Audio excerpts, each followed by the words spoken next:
Mesdames, Messieurs, je voudrais tout d'abord rendre grâce à Dieu pour ce jour. Je voudrais tout d'abord vous dire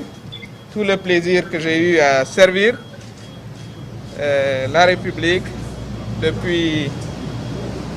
plus de 8 ans, après avoir évidemment mené une carrière professionnelle. Et aujourd'hui, ma mission arrive à terme. Je voudrais vraiment féliciter tous les conseillers du Conseil économique, social et environnemental. Comme vous le savez, ce sont des procédures simples qui ont été recommandées pour différentes raisons. Et donc je n'ai pas eu l'occasion de leur serrer la main individuellement. Je voudrais les remercier pour leur collaboration et le travail important qu'ils accomplissent au sein de cette institution. Je voudrais remercier le magistrat Cheikh Dieng, qui était mon directeur de cabinet, le remercier pour son professionnalisme et son dévouement pour son travail et pour la République. Je voudrais également remercier Madame la secrétaire générale pour son professionnalisme et avec lequel elle a préparé toutes ces sessions. Et je voudrais à tous les deux leur souhaiter une excellente poursuite de leur carrière. Mais à travers eux, je voudrais également remercier et féliciter tous mes collaborateurs. Les conseillers spéciaux, ils ne sont pas là pour des raisons de sobriété. Les conseillers techniques et tous les autres pour m'avoir aidé à accomplir cette mission. Nous avons fait de notre mieux et nous nous sommes donnés corps et âme à réaliser les objectifs de cette importante institution. Le Conseil économique, social et environnemental est une institution qui a toute sa pertinence dans l'architecture de l'État du Sénégal. C'est évidemment une institution consultative qui doit perdurer et nous avons, au cours de ces 16 mois, produit de nombreux rapports. Le dernier en date,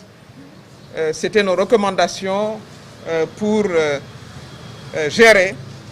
disons, les conséquences de la crise Covid-19, parmi lesquelles des recommandations importantes sur les questions économiques. Nous avons également eu une session sur le système de santé qui, à mon avis, doit continuer à être renforcé. Et encore une fois, c'est l'occasion de féliciter tous les agents de la santé. Ça va depuis les professeurs de médecine jusqu'aux maintenanciers, aux techniciens de surface. Et tous nous ont aidés à traverser ces périodes très difficiles, pas seulement pour notre pays, mais pour l'humanité. Nous ne cesserons jamais de les remercier et de les encourager. Et je crois qu'ils méritent un grand soutien de l'État pour pouvoir continuer à faire face aux grands défis sanitaires de notre pays. Le Conseil économique, social et environnemental a également travaillé sur différentes questions. C'est l'occasion de remercier tous ceux qui se sont prêtés à cet exercice important. Parce que dans une nation, il faut que ces échanges puissent se faire pour que d'abord les citoyens continuent à être au courant de ce qui se fait, ce que leurs États font, mais également pour croiser les savoirs et qu'on puisse toujours retenir ce qu'il y a de mieux au sein de notre administration, mais également au niveau des acteurs non étatiques, parce que nous avons eu à recevoir ici des acteurs non étatiques. Notamment sur une question centrale qui mérite vraiment toute l'attention de nos concitoyens, c'est la session que nous avons eue sur le civisme et la citoyenneté. Aujourd'hui, ce sont des questions fondamentales pour notre pays qui méritent que chacun d'entre nous s'y engage, apporte sa contribution pour que le Sénégal continue à rayonner comme État respecté, non seulement dans la sous-région, mais dans le monde entier, pour la qualité de son capital humain, pour la vision également de ses citoyens et pour la profondeur de sa démocratie. Et cela, il faut que l'on puisse, de ce point de vue-là, continuer à mobiliser la réflexion nécessaire à mettre à contribution au niveau des acteurs étatiques. C'est pour cela que je voudrais vous dire que je vais continuer, évidemment, à rester engagé pour mon pays. En tout cas, je compte le faire jusqu'à mon dernier souffle. C'est tout ce que j'ai à rendre au pays qui m'a vu naître, au pays où j'ai eu à faire ma scolarité. Tout a commencé pour moi au Sénégal. Et tout se terminera pour moi ici au Sénégal. Notamment auprès de cette jeunesse qui aujourd'hui a besoin d'un soutien venant de partout, de leur État, de nos responsables. Nous devons parler à cette jeunesse parce qu'évidemment, lorsqu'on voit les événements récents de l'immigration clandestine et son lot de morts, comme citoyens, comme mères de famille, comme acteurs, ça ne peut que nous interpeller au plus profond de nous. Donc nous profitons également de cette occasion pour lancer un appel à cette jeunesse-là, pour lui dire que son présent est ici, en Afrique. Son avenir est ici, en Afrique.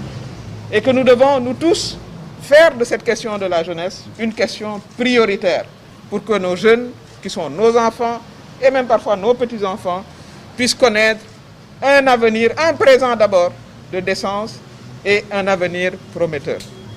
Voilà ce que je voulais vous dire, mesdames, messieurs les journalistes. Évidemment, nous sommes dans une enceinte administrative. Je tiens à le dire. Les propos seront des propos administratifs. Évidemment,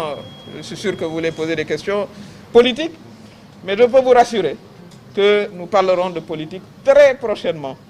mais pas dans cette enceinte. Nous le ferons à l'occasion, puisque, comme je dis, mon engagement pour le Sénégal est un engagement large et continuera. Et j'espère que vous le comprendrez comme tel. Voilà, nous avons transmis l'ensemble des dossiers. Nous avons fait une lettre de transmission. Et justement, nous espérons que le travail de cette institution importante pour la République, institution qui doit perdurer, n'est-ce pas, continuera à se faire. Je vous remercie également, vous de la presse, parce que vous nous avez beaucoup aidés à divulguer, à faire connaître nos rapports qui sont importants en langue nationale. Et sans vous, il est difficile de porter les actions administratives à l'attention de nos citoyens. Donc, soyez-en remerciés. Et comme je vous dis, je vous donne rendez-vous sur d'autres questions en dehors d'ici. Et évidemment, nous aurons beaucoup de choses à discuter pendant très longtemps, puisque, comme je l'ai dit, mon engagement pour le Sénégal ne s'éteindra qu'avec mon dernier souffle. Je vous remercie.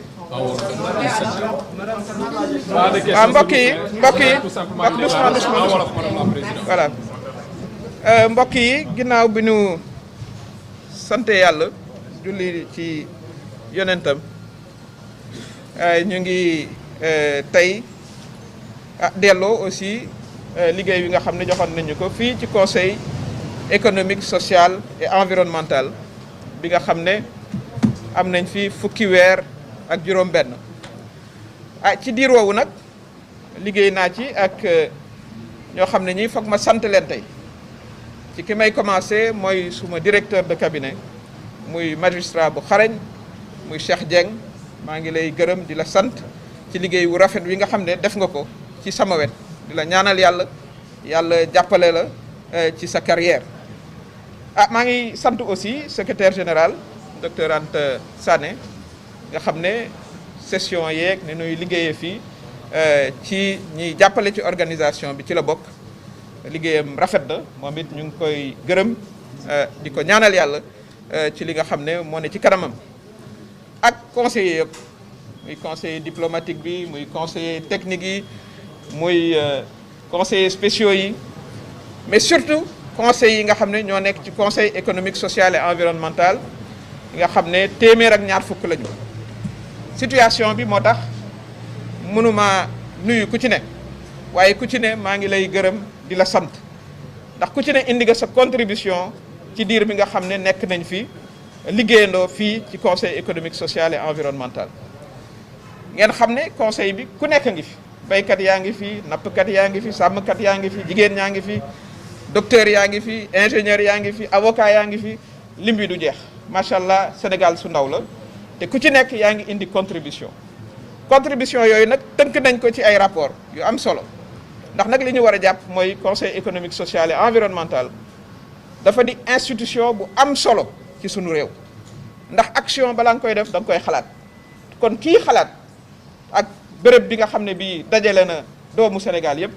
kon lu màccee foofu rek war nañ koo xool bu baax boole ko ci nit ñuy liggéeyee bu ko defee liggéey wi gën a rafet kon ñooñu gërëm naa leen sant naa leen bu baax a baax a baax bëri na nag lu ñu fi waxtaane sant aussi ñi nga xam ne ñëw nañu ba fekkee maanaam action yi muy ministre yi muy acteurs yi nga xam ne sax nekkuñ ci ministère yi mun jàpp nañu par exemple ba ñuy def sunu waxtaan wi sur le civisme ñu mel ni marchand ambulant yi ñëw nañu fi ba ñu waxtaan ak ñoom réew mi li mu laaj mooy aussi ku ci ne nga dugal sa xalaat voilà ci ni muy doxee du rek ki nga xam ne moo jàng waaye ñi nga xam ne ñi aussi ña ngay liggéey am nañu expérience kon loolu yëpp moo dajaloo fii ci conseil bi kon conseil économique social et environnemental dafa di lu am solo te war fee nekk ba faaw kooku it bëggoon naa vraiment wax ko li nga xam ne nag mooy li ci des mooy fexe ba liggéey woowu it aussi mën a continuer bu ko defee continuer mën a jàngat ci expérience bi nga xam ne moo toog fii ci conseil économique social et environnemental kon booba ba tey it depuis 8 ans voilà ci position yu bëri ñu ngi servir état avant ça nag am nañu carrière internationale carrière nationale loolu it xale yi xam ne aussi noonu la àddina da ngay ramper ñun jot nañ def nos exercices li ñu ci mënoon a def nañu ko ak engagement ak transparence ak probité kooku dañu mës a jiital ci liggéey boo xam ne moom la ñuy def ak fu ñu mënti dem voilà fu ñu mën a dem parce que yàgg na noo liggéey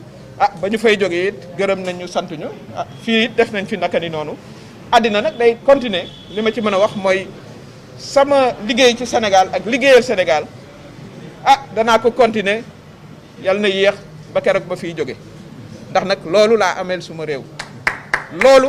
mooy li nga xam ne moom laa ameel suma réew mooy ak fu ma mun a ne muy poste pas poste mooy ma liggéeyal sama réew ba Sénégal ni ñu ko xamee ci pays boo xam ne li tubaab naan pays avant-gardiste ci démocratie maanaam ñu ràññee ñu ci wàllu démocratie ràññee ñu te loolu bu yàgg ba tey foo wax Sénégal vraiment nit ñi dinañ taxaw déglu loolu nag dinañ ci continuer dugal suñu loxo ba suñu way bu rafet boobu continuer voilà ñu continuer aussi jàppale suñu ndaw ñi kooku bëggoon naa profiter ci occasion bi wax ko ndax am na loo xam ne lii ñun ñëpp tiis la ci ñun en tant que yaay en tant que responsable sunu xale yi nga xam ne ñooy ñu koy waxee mbëkk gaal gi loolu it ci réew mu bëgg a avancer war nañ cee jóg bu baax a baax gën a jàppale sunu xale yi jàppale ndaw yi kañ leen ñoom it ba ñu xam ne seen avenir fii ci Sénégal la nekk ñoom it ñu bañ a toog rek participer bu ñu amee li ñuy wax it ñu wax ko loolu organiser wu mën a liggéey ba nga xam ne bii ëllëg ak si biir ñoom ñi nga xam ne li ñuy séntu ci ñoom mooy ñu nangu lii ñu doon def ñoom it ba mën a jëmale Sénégal kanam loolu mën a am kon ginnaaw bi ñu jaalee famille yi ñi fi jóge bokk ak ñoom tiis bu méttee métti bi ndax nag chance rek mooy tax sa doom bañ cee bokk ndax boo juddu woon ci famille yooyu mënoon naa am muy sa doom moo des ci gaal yi kon amul kenn koo xam ne kii solidarité woo ak famille yu ñi nga xam ne ñooñu lañ fi jóge kon vraiment ñu ngi leen di jaal di gën a kañ suñu jeunes yi liggéey ak la jeunesse wax leen ne l'avenir leur avenir est ici au Sénégal leur avenir est ici en Afrique wax leen ne duñ leen mën a bu sa sori toujours dinañ ànd ak ñoom expérience bu ndaw bi nga xam ne am nañu ko ñu partagé ko ak ñoom mobiliser leen ba nga xam ne bii dinañu tekki fii ci seen réew kon loolu la ñu bëggoon a wax encore une fois gërëm nañu ñëpp sant nañu ñëpp yéen aussi presse bi vraiment amuñu seen fay ndax d'abord seen patience ndax xam ngeen heure Sénégal toujours waaye toujours da ngeen di patient te lépp lu ñuy liggéey fii bu ko sénégalais yi xamee ci seen loxo la jaar yéen a ngi jouer un rôle fondamental ci gindi askan bi wax leen li xew ci réew mi yéen it ñu ngi leen di encourager ba nga xam ne bii seen liggéey di ngeen ci am satisfaction sénégalais yi aussi am satisfaction ci yéen ndax seen information doon information boo xam ne dana leen yee dana leen jëmale kanam xam naa ne nag ku ci ne bën ngaa laaj question politique waaye daf dul béréb bi ndax république dañ koy séparer ak politique man loolu laa xam fii du ma wax politique fii ci béréb bi nga xam ne mooy conseil économique et social waaye ni ngeen ma xamee xam ngeen ne Aminata Touré dana wax ak yéen ci politique incha allah ci diir bu gàtt maa ngi leen di gërëm di leen sant di ñaan yàlla aussi dàqal ñu fu gën a sori Covid 19 bi nga xam ne moo fi ne ba tey waaye chiffres yi di wàññeeku mu dem ba jeex ci àddina bi jeex ci Sénégal maa ngi leen di gërëm wa salaam.